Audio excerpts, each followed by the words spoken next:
California theme parks and sports stadiums will be allowed to welcome back visitors as early as April 1 under new guidance the state unveiled Friday.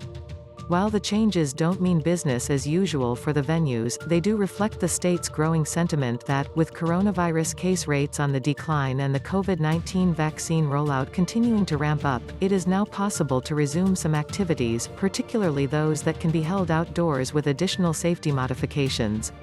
With the increased distribution of the vaccine, with the behavior of Californians who have taken this pandemic seriously, who have adapted their behavior accordingly, we feel like this is a good time to begin to provide additional visibility into how we can move forward opening parts of the economy. Dee Dee Myers, senior advisor to Governor Gavin Newsom and director of the Governor's Office of Business and Economic Development, told reporters in a briefing Friday. This gives some of the bigger employers a chance to ramp up, get ready for April 1, should they be in an appropriate tier, and to begin to move forward based on the data and the science.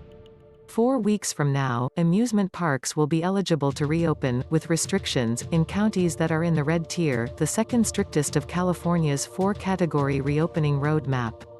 Capacity will be limited to 15% for parks in counties that are in the red tier. The cap rises to 25% once a county progresses to orange and 35% upon reaching the most lenient tier, yellow. Officials said attendance will be limited to in-state visitors. Other restrictions will include no indoor dining and limits on indoor rides. Details on those were still being worked out.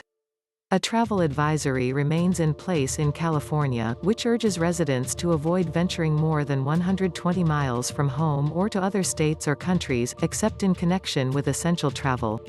The advisory also strongly discourages non-essential travelers from entering the state and, if they do, to adhere to a 10-day quarantine. LA County still has a mandatory 10-day travel quarantine in place, although those who routinely cross state and national borders for essential travel are exempt. California officials say travel increases the risk of coronavirus variants entering the state, and the U.S. Centers for Disease Control and Prevention has repeatedly urged Americans not to travel.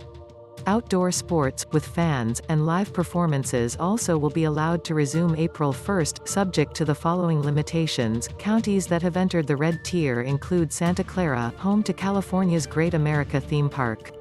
3 counties in Southern California with large theme parks, Los Angeles, Orange and San Diego, are in the purple tier and will not be able to open under the new guidance until they enter the red tier.